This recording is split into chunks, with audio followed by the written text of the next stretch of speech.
Itu di daerah Depok, Jawa Barat, itu saya di 3.600.000 per meter persegi.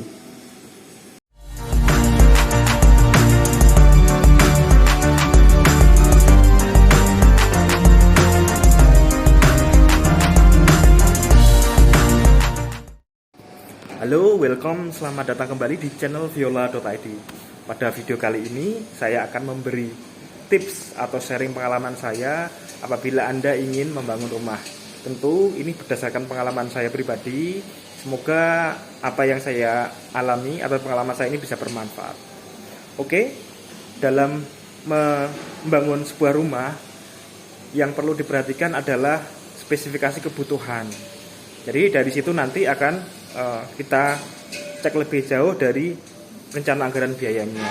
Dalam membuat sebuah rumah tentu diperlukan, yang pertama adalah area-area khusus yang diperlukan seperti kamar, kemudian kamar mandi, ruang keluarga, dan dapur. Saya rasa itu, kalau ada tambahan mungkin seperti ruang servis bisa juga ditambahkan. Jadi dalam menentukan desain adalah requirement tadi ya, tentu dilihat dari juga luasan yang dimiliki, luasan tanah yang dimiliki, kemudian kebutuhannya tadi, kemudian diplotkan sehingga jadilah sebuah denah. Oke. Kemudian untuk pembiayaan atau biaya membangun itu kalau dari baru kurang lebih ya, ini kisarannya saat ini antara 3 juta sampai dengan 5 juta. Oke. Itu tergantung spesifikasi yang kita inginkan ya, semakin bagus spesifikasinya tentu akan biayanya juga akan lebih tinggi gitu kan ya. Oke. Pada bagian deskripsi akan saya share juga biaya yang sudah pernah saya keluarkan untuk membangun dalam luasan meter persegi. Ini ada rincian materialnya, rincian upahnya dalam bentuk Excel, silakan di download ya. Kita bahas pembahasan yang pertama, yaitu spesifikasi sebuah rumah. Apa saja yang diperlukan dalam sebuah rumah. Ini sebagai contoh, ini saya ambil salah satu dari konstruksi yang sudah saya laksanakan ya. Jadi di rumah itu ada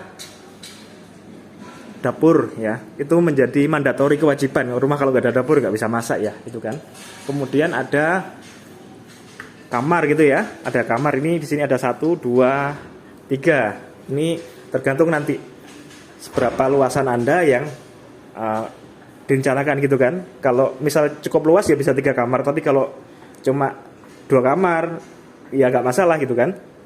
Kemudian dari kamar, toilet atau kamar mandi, ini menjadi mandatori juga. Oke, selanjutnya ada ruang keluarga. Bisa juga ruang keluarga buat ruang makan kalau memang lokasinya tidak ini ya, tidak dengan keterbatasan luasan yang ada, nggak masalah itu kan. Oke. Kemudian kalau perlu juga ada ruang servis, ruang untuk setrika ya, dan lain sebagainya. Tapi ini nggak mandatori juga. Saya rasa itu untuk keperluan requirement sebuah rumah ya. Kemudian selanjutnya adalah kalau sudah tahu requirementnya, ruangan apa saja yang diperlukan, itu didesain. Oke, didesain dalam gambar gitu kan ya. Dalam gambar, diplot luasannya berapa, kemudian direncanakan lah. Kita harus bisa merencanakan, walaupun kita bukan arsitek, tapi kita tahu range apa saja yang harus kita kasih dalam sebuah rumah itu. Oke. Selanjutnya setelah ada denah itu, kemudian kita hitung untuk menghitung luasan per meter perseginya berapa. Jadi luasan itu ya. Oke. Luasan itu nanti yang dikalikan dengan biaya per meter persegi. Seperti yang saya sampaikan tadi, antara 3 juta sampai dengan 5 juta. Kalau lebih spesifikasinya mahal lagi, mungkin lebih mahal lagi. Tapi saya ambil patokan dengan dasar pengalaman saya di 2022 ya, 21 ke 22 itu kan, itu di daerah Depok, Jawa Barat, itu saya di 3.600.000 per meter persegi.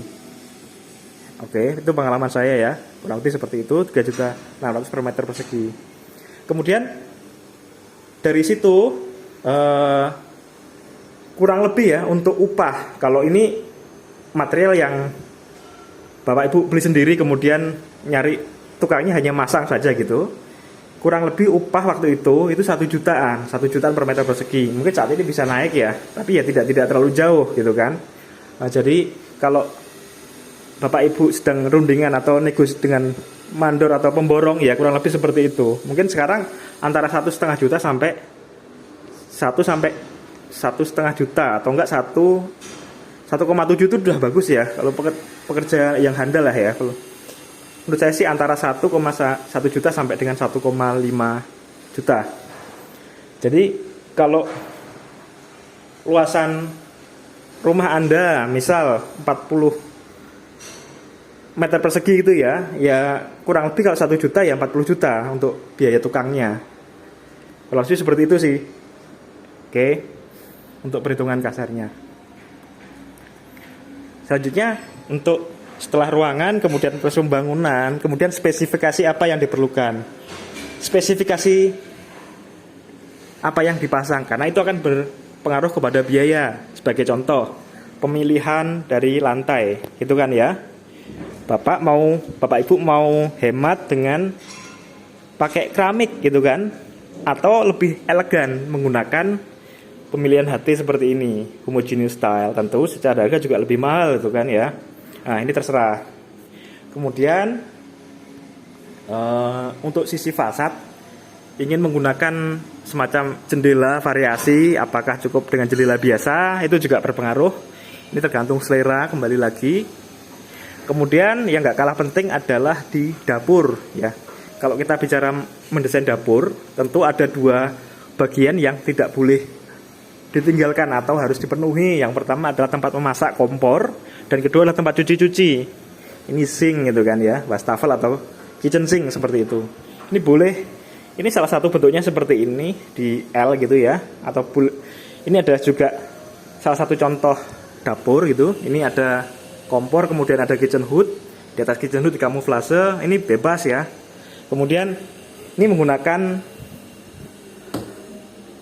HT dengan motifnya marmer seperti ini gitu kan. Nah, ini bebas-bebas saja. Ini boleh dipasang seperti ini gitu kan. Oke.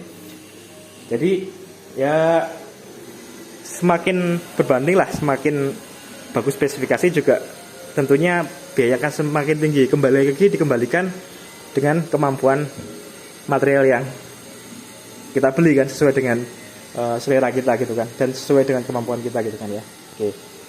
Selanjutnya untuk kamar, ini sebagai contoh inspirasi saja, itu ada kamar kecil. Tentunya kalau kamar itu ada di rumah lebih dari 1 ya, kalau bisa lebih ya. Kalau bisa diusahakan lebih dari 1 ya. Ada kamar, mungkin kamar utama gitu kan. Kemudian ada kamar anak, itu menjadi menjadi perlu kalau sudah punya anak gitu kan. Oke. Selanjutnya untuk pengerjaan struktur sendiri, tergantung ya.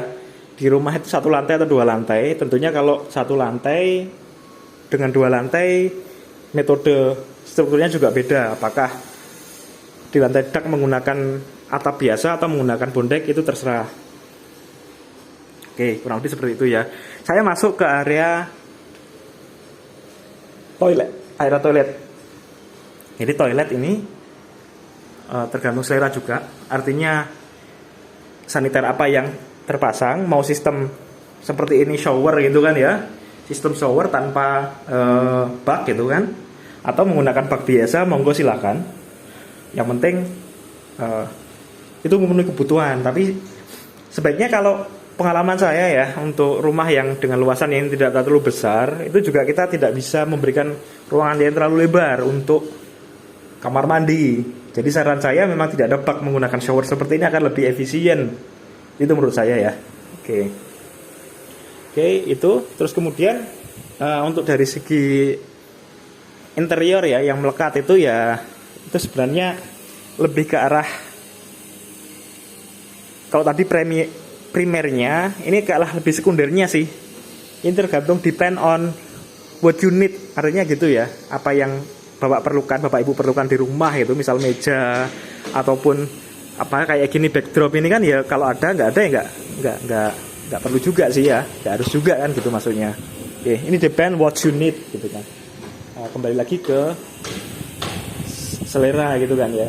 Terus kemudian tips yang bagus dalam membuat rumah adalah kalau bisa rumah itu ada ini ya, menerus penghawaannya. Artinya ada ruang terbuka dari satu sisi ke sisi yang lain, silang itu lebih bagus lagi. Itu untuk menjaga sirkulasi udara agar tetap bisa berjalan itu kan. Apabila ada itu bisa ada angin dari luar gitu kan, ada udara dari luar, itu akan menghemat AC tentunya, penggunaan AC. Karena kita tahu dalam listrik yang paling tinggi dalam pembayarannya adalah beban dari AC. Coba dicek Bapak Ibu ya. Oke, berasa itu yang paling semakin minim kita menggunakan AC itu semakin bagus sebenarnya secara biaya. Oke, kemudian apalagi tips kemudian penggunaan ini ya, penutup atas menggunakan ceiling atau plafon, bisa juga menggunakan di-expose. Tapi yang umum sih menggunakan ceiling seperti ini. Oke, saya rasa itu dari saya tips-tips bagaimana membangun. Kemudian yang penting adalah kalau membangun, tadi yang pertama budget ya. Kemudian yang kedua adalah tenaga yang terampil. Nah, mencari tenaga yang terampil ini memang susah-susah gampang. Jadi terkadang tenaga yang terampil memang harganya lebih tinggi, tapi kualitasnya sudah jelas. Jadi dalam mencari mandor atau pemborong, coba cek referensi apa yang dia kerjakan sebelumnya. Kalau saya punya background konstruksi ya, jadi saya tahu bahwa kerjaan ini bagus apa enggak karena dari pengalaman. Tapi kalau Bapak Ibu yang belum pengalaman di konstruksi dan ini bangun rumah, perlu dicek bagaimana hasil kerjanya dia di proyek sebelumnya gitu kan. Rapi enggak, dindingnya rapi enggak, pemasangan yang lainnya rapi enggak gitu kan. Karena itu rumah Anda nanti akan ditinggali, ya pengennya pastilah hasil kualitasnya kerjaan bagus. Dan memang tidak bisa dipungkiri kalau ada harga ya ada rupa gitu kan. Artinya kalau dia skillnya bagus, itu harganya memang lebih tinggi ya nggak masalah daripada Bapak Ibu nyari tenaga asal-asalan ujung-ujungnya nggak jadi ditinggal kabur seperti itu. Itu banyak pengalaman seperti itu. Jadi dalam memberikan penawaran juga satu cek historinya dia, dua harganya logis. Apa kalau nggak masuk akal itu juga mencurigakan ya. Oke, saya rasa itu. Semoga tips ini bermanfaat bagi Bapak Ibu yang sedang ingin merencanakan atau membangun rumah. Oke, terima kasih. Assalamualaikum warahmatullahi wabarakatuh. Jangan lupa komen, like, subscribe, share channel viola.id. Terima kasih.